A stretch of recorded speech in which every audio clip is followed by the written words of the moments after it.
کولای شو مونږه چې د پی اس ال هر یو لوبه د پی اس ال کم روان پی اس ال چې دی د دې هر یو میچ لایو سټریمینګ مونږ خپل په موبایل کې وګورو ډیر زیات په کم انټرنیټ سره او ډیر زیات په سباق کوالټي سره. نو دغه سیټینګ به درته راښایم چې څنګه کولی شي چې د پی اس ال هر یو میچ تاسو بالکل لایو ډیر په کم انټرنیټ سره او ډیر په سباق کوالټي کې خپل په موبایل کې په کومه طریقې سره وګورئ. نو قدرمنو ویډیو سکپ کوئ مو خو ویډیو ته تلو نه مخکې ایډوکیشن راز دی که تر اوسه پورې تاسو موږ ټیکنیکل پښتو یوټیوب چینل یې سبسکرایب کړئ دا سبسکرایب کوئ خو کې د غنټې نشان هم کلیک کړئ چې زمونږ نه ویډیوز تاسو ته په وخت باندې دررسي. دې لپاره به تاسو ته اپلیکیشن پکار وي هم د دغه اپلیکیشن لینک موږ تاسو ته په ډسکرپشن او کمنټس کې راکړی دی.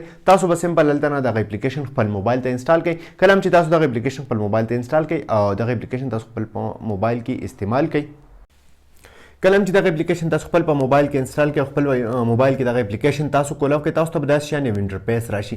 دلته کې تاسو وګورئ لایو ټي وي نیوز یا کرنٹ افیرز انټرټینمنټ تاسو له مختلف کیټګریز راکړي دي. تاسو به سمپل راشي سپورټس کیټګری له ټیک ته اوس دلته کې وګورئ کم میچ چې په څه ډیټ دی شیډیول مطابق هغه ټول سټریمینګ لایو سټریمینګ تاسو له دې ځای نه ډیر په کم انټرنیټ سره کتلی شئ. مطلب که تاسو انټرنیټ ډیر زیات هم کمزوری وي خو دا به بیا هم تاسو د پی اس ال هر یوه لوبه بالکل په ښه کوالټۍ کې په سپا کوالټۍ کې کتلی شي. دې سره لایو ټیوز پکې هم شته دی مطلب کم خبرونو والا چینل چې دی نیوز یا انټرټینمنټ هر یو چینل چې دی ټیک ته هغه تاسو ته ټول دلته کې ښایي دا وګورئ خیبر نیوز یا خو مین شی چې دی هغه ستاسو لپاره مطلب څوک هم د کرکټ شوقیان وي لوبه کتل غواړي د پی اس ال هر یوه لوبه او انټرنیټ ورسره کم وي نو دا اپلیکیشن لازمي انسټال کړئ. دا به تاسو ډیر زیات په کم انټرنیټ سره ډیر په غټه کوالټۍ کې دغه میچونه چې دي هغه لایو کتلی شي. قدرمنو دا وننۍ ویډیو امید لرم چې خوښ شوي که خوښ شوي وي لایک یې کړئ چینل سبسکرایب ول مه هېروئ ملګرو سره یې شیر کړئ. تر بلې ویډیو د خپل ځان ډېر زیات خیال ساتئ.